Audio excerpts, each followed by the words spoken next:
Empowering yourself is not as hard as you think it would be.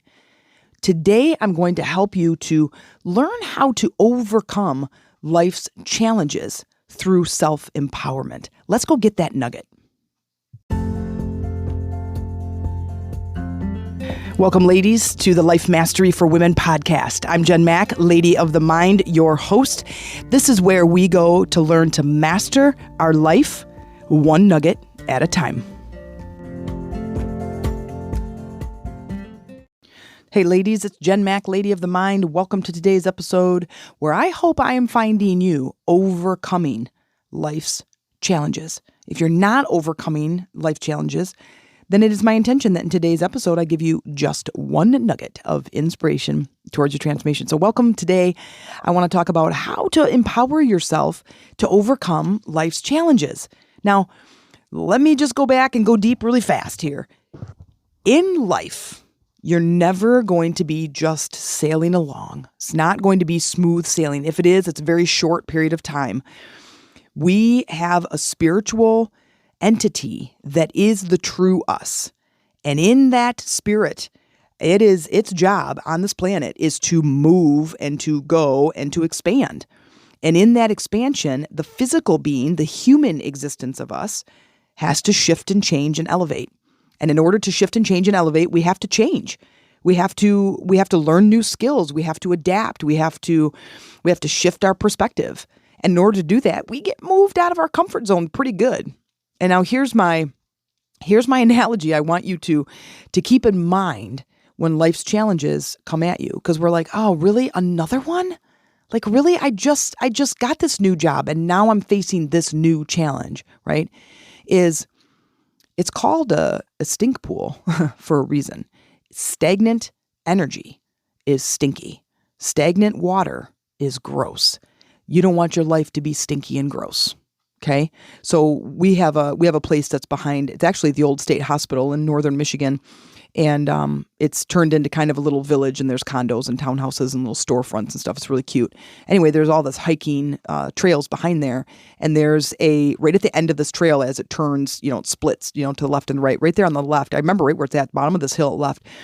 And it's got this runoff water in it. And if it has no flow, it's like a giant mud puddle, really. It has no flow. There's no creek. There's no water. It's just kind of like a cesspool. And it's so disgusting. And when you crest this hill, if the wind is blowing in the right way, you can totally smell it. And every time I see that, I think about our lives and the energy that's in our body. We want life force energy to be flowing through us. And if we hold ourselves and we don't get in the river of life and flow with the river, we are stuck. And in that stuckness, our body starts to deteriorate. It starts to build pressure in certain parts of our body, and we start feeling it. We start feeling, we got back aches and our shoulders and our neck and our knees and our hips, and things start hurting and aching. And as soon as somebody comes up to me and says, my something hurts, and I go, how long has it been hurting? They're like, oh my gosh, it's been years. It must just be old age. And I go, okay, wait, where are you not going with the flow in life? Where are you not allowing yourself to go with the flow? Where are you not allowing yourself to feel joy and happiness and freedom? Because as soon as we can do that, we can start releasing that stuck energy, stop being a stinky cesspool, and really start living life. I want you to go out today, and I want you to hike around and find a cesspool somewhere, some stagnant body of water, and look at it and go, yeah, where in my life am I feeling that? And if you have that in your life, then listen to today's episode, because we are going to learn how to clear that up and stop being a stinky cesspool. But before we go clear out our cesspool, let's call back our energy. So take a deep breath. Just be real present with me. Just hearing my voice, being present with yourself. Just call back your energy, closing all of those mental tabs that are open on all of your problems and doubts and fears and all the solutions you're looking for. I'm going to show you how to get some solutions today. So see or sense those energy strands out and about on those mental tabs that are open, and click every X on those mental tabs. Everywhere you're thinking about the kids and the husband and the house and the bills and the car and the job and the coworkers and the family and the holidays that are coming up, just close all of those tabs. Take a deep breath in, calling back your energy right back into your heart space. Oh, it feels so good to just be present in this moment, doesn't it? And just feel your butt in the seat, your feet on the floor, and just let all that energy just slowly come back into your heart. And if you need to sense it, to really feel this, put your hand on your heart. As you breathe in, feel your heart rise. All your energy is back and you're present right now, right here with me. So thank you for joining me. I appreciate you being here. I appreciate you listening in on today's podcast. I'm excited to share some more of my nuggets with you, and I appreciate you being here, and I thank you.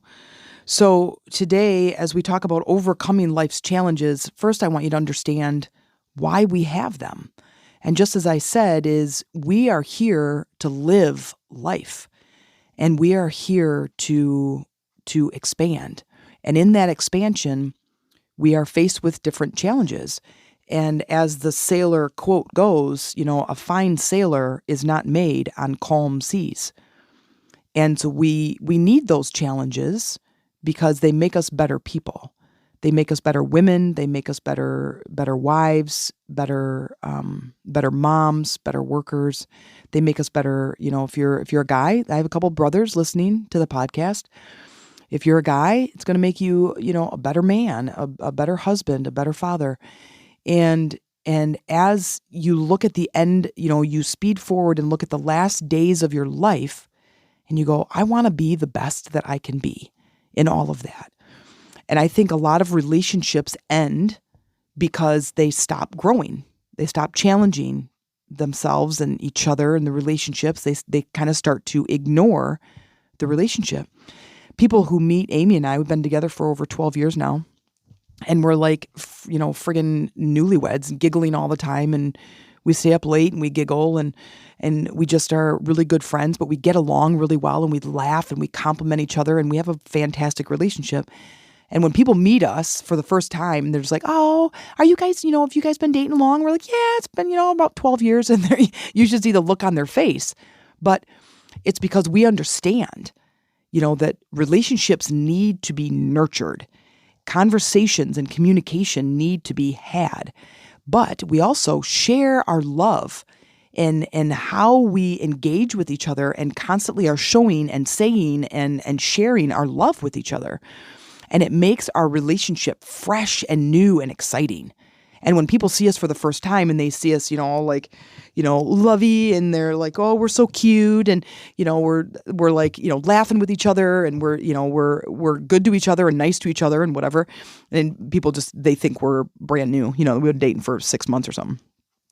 And it's kind of a great compliment to get to, but life is like that. We need to put our time and energy into those things that are important to us. And knowing more about each other. We know Amy's personality type and her Enneagram and her wealth dynamic and her strengths. And it's like, oh my God, like it totally makes sense why she does what she does in the family and why I do what I do, whether good or bad or indifferent or ugly. It's like we both understand each other. And it's like, that is our makeup. It's like you look at a fish and he's an amazing swimmer, and you look at a monkey and they're an amazing climber. But if you judge a fish by its ability to climb a tree, he's going to forever think he's stupid, right? Or vice versa. So Amy and I both have skills and talents and natural abilities that we play off of when it comes to running our business and running our family, managing our money and planning our vacations, right? Well, you can do the same thing. And knowing your skills, that helps us to overcome difficulties and overcome challenges. But the first step is to know why we have them. So I look at this challenge and I go, this challenge is a pain in the tush, but it's going to make me a better person. It's going to make me a better business owner. It's going to make me a better mom. It's going to make me a better whatever. And then when I look at it that way and I go, okay, now what skills do I need to have? And how fast can I learn those skills? And how fast can I get my subconscious mind to pick up that skill so my mental energy can move on to something more satisfying? Okay. So once we learn how we learn and we learn what we need and we understand why a challenge is coming at us, then we go, okay, but this is going to make me a better person, a stronger person, a more empowered person, a more fun person, a more relaxed person, a more well-rounded individual.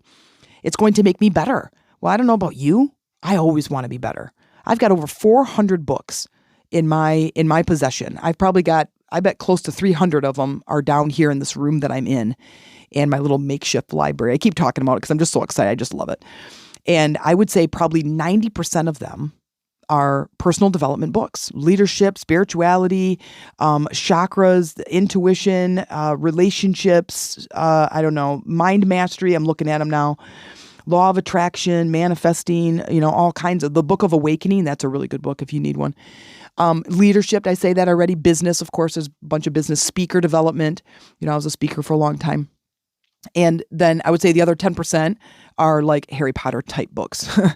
And I have like sections in my library, like a kids section.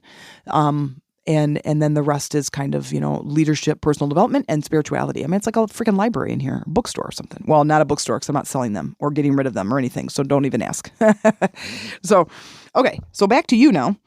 So overcoming life challenges, understanding the why. Why do we have life's challenges?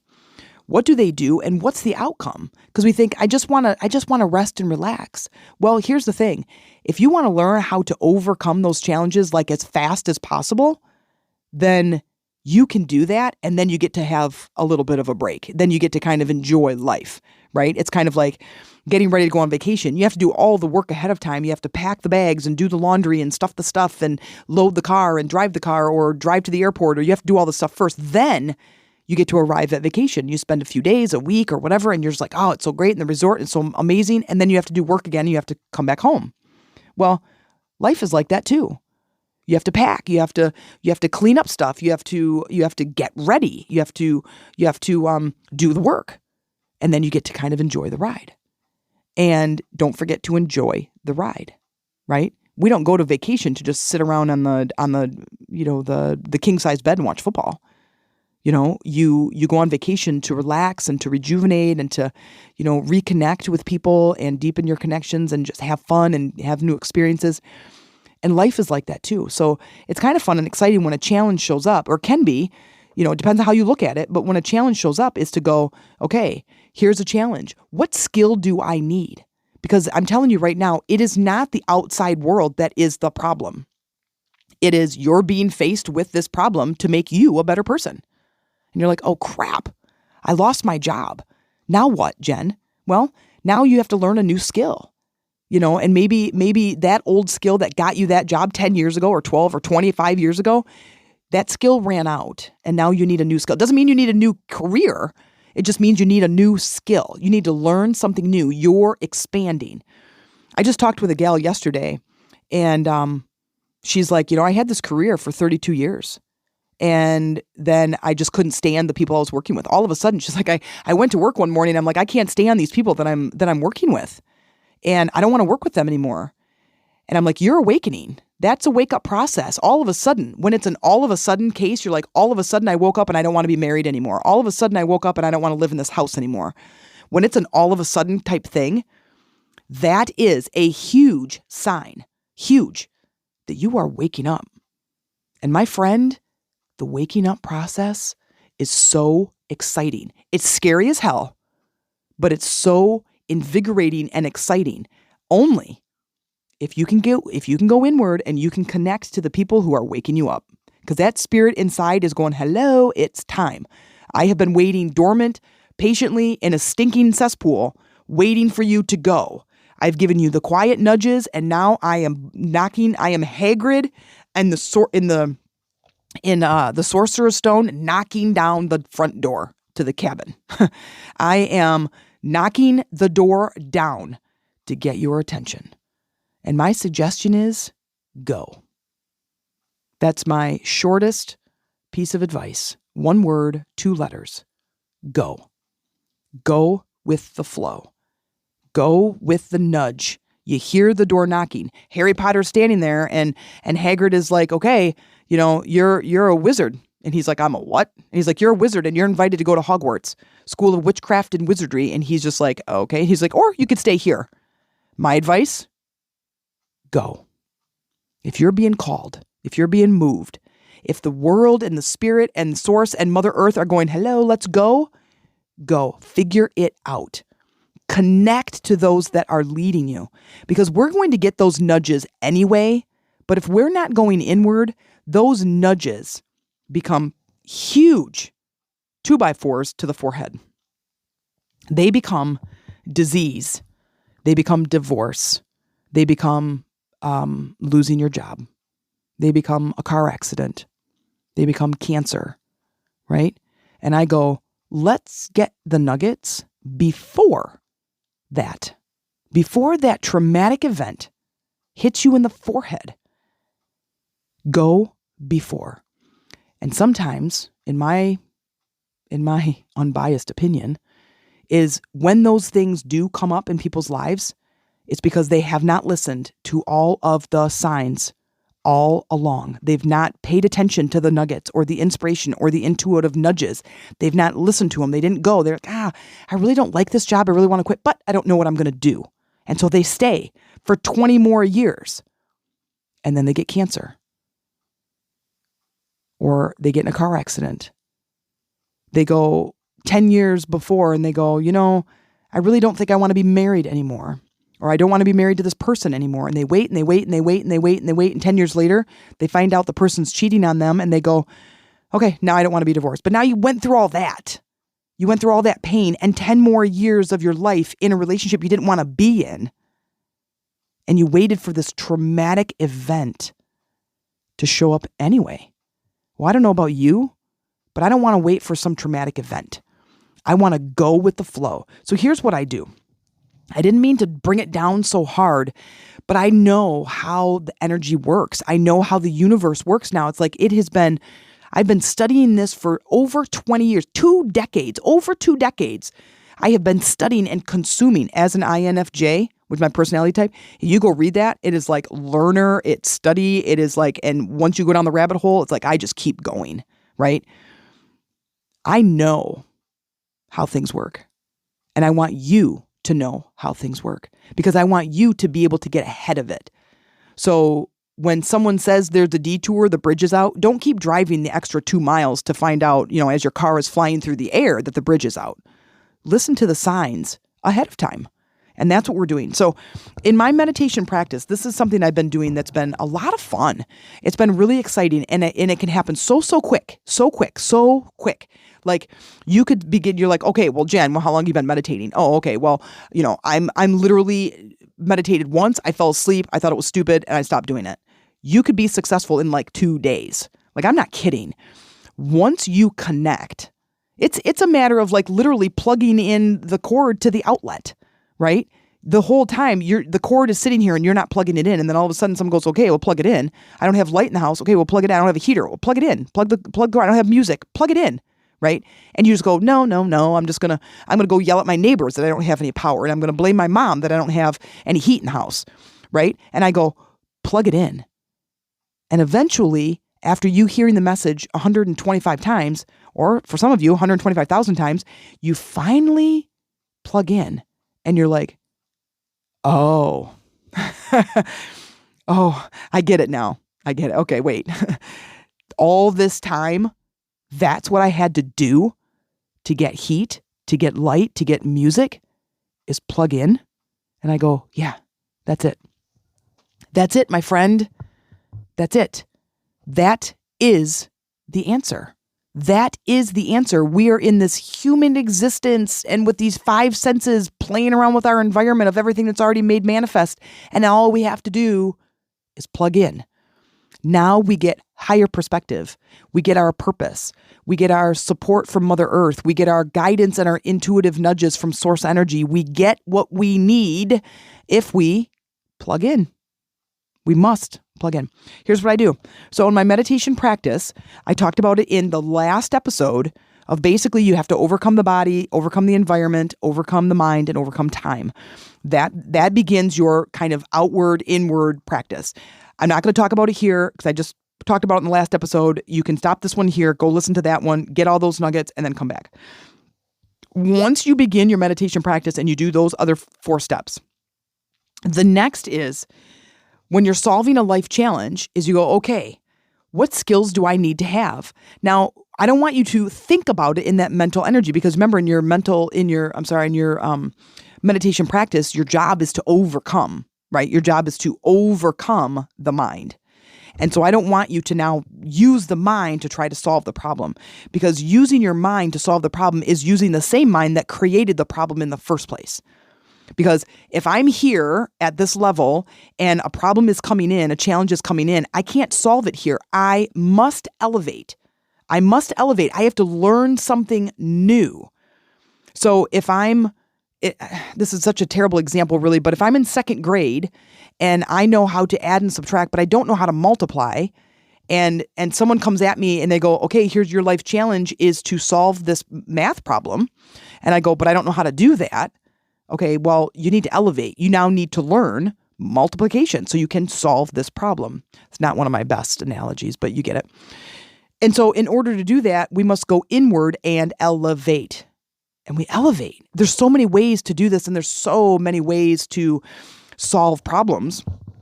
But what I do in my meditation practice is I ask myself, now when I say I ask myself, it's I'm asking Source Energy and Mother Earth to show me a sign is, show me a solution. Reveal to me in a gentle and graceful way a solution to this problem.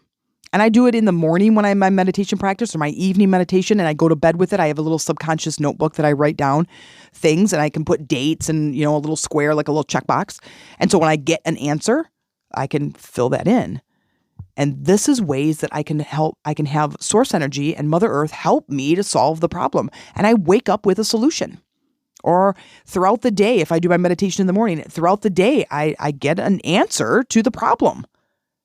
And it's kind of the shit, you guys. Like, it's really freaking cool that I basically relax into this state.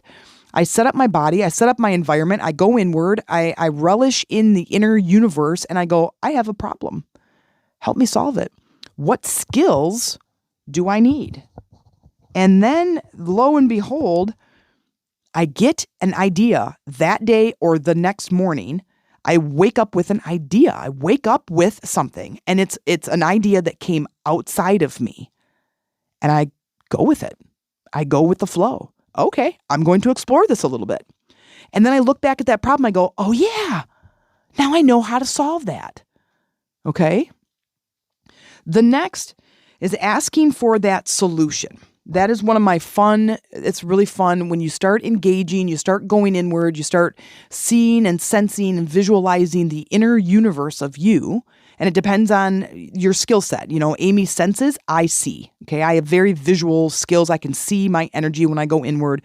I can see my stuckness. And Amy senses hers. Okay. She used to think that she was a failure at it until I knew. And she took a personality test. And I'm like, oh, well, you're sensing. So you actually feel or sense your energy versus seeing it like I do. Like, I'm very highly intuitive, so I can see. Anyway. And so ask for a solution. Okay, this thing is happening. My son or daughter is going through this thing, and I need to be able to support them or help them or talk to them or whatever. I need a solution to the problem. You lay out the problem and you go, okay, I'd like some help or perspective or whatever. If Mother Earth, Source Energy, if you could help me with that solution, that'd be great, right? And you bring that into your meditative state. You bring it into your meditation. Don't solve it out here with your friends and family and your girlfriends over dinner. That's not going to help you. You need to elevate. So you have to expand, right? You're learning a new skill. So solution's going to come to you from a higher perspective. Remember, you've heard me talk about this in the vibrational state. If I'm a 3 on a vibrational scale, which is pretty low, if I'm a 3, I'm creating problems that are 3s, right? And now if I have a problem that's a 4, I can't solve it from a 3. And if I go talk to my friends who I attract, they're all 3s too, so they can't solve it either. I need to go up to a 4 or a 5, higher perspective, and then then I can solve the problem. The next is, and this has been my favorite, when I don't really have a problem on my plate, but I want to keep expanding, is in my meditation, I ask, show me the next steps to blank. Show me the next steps to deepening my relationship with my whoever. Show me the next steps to building my business. Show me the next steps to finding the perfect job. And that's it. And then you get busy in the present moment. If you want to engage with the environment, then engage with it in a way that brings you joy. Stop thinking about what you're trying to solve. Let it come to you. Get in the flow, right? We keep saying it. Most people don't even know what it means. You got to let that shit go. And they go, okay, wow. I don't know how. I don't know how to do that. Okay, that's what I do. It's what I live for in my best Ursula voice. So that's it, you guys. It sounds so simple, but remember me, simple yet powerful tools and techniques that are going to expand my life in the fastest way possible. In the fastest way possible. We're fighting against time. I'm 51 years old. And I'm like, shit, man, I want to have the best life that I possibly can. I don't want to sit here and wait for things to happen. I want to go out there and make things happen. And I do that by living an empowered life. I do that by living a life of purpose with purpose. So I'm going to design my life how I want. The things that are sitting in front of me that are already made manifest, those are things for me to look at and go, do I want more of that or do I want less of that? If I want more of that, then enjoy it and be grateful for it and give attention to it in a positive way. And if I don't, if I want something, there's something in there that I don't want more of, then spend some time going, what do I want instead? And then take that visual into your meditation practice. This is what we teach. These are my programs and my courses. And if you want to be a part of that, if you want to learn how to step into this role of power and become empowered to overcome life's challenges, send me an email. You're going to hear about it in the next little section here in my little closing, but you have a way to get a hold of me. Send me an email with a subject line that says, let's chat, and we'll get you all figured out. And I'm telling you, this way of being empowered changes your life. Wow, that may have felt like a lot of information in today's episode, but if you're looking for support and a deeper knowledge of what we talked about today, then let's connect. You can learn more about how I work and how you can work with me. Send me an email to the meditationroomtc@gmail.com, subject line, let's talk. And in the meantime, you can join my online Facebook community, Lady Rising, and mention that you came in through the podcast. I look forward to supporting you and connecting with you there.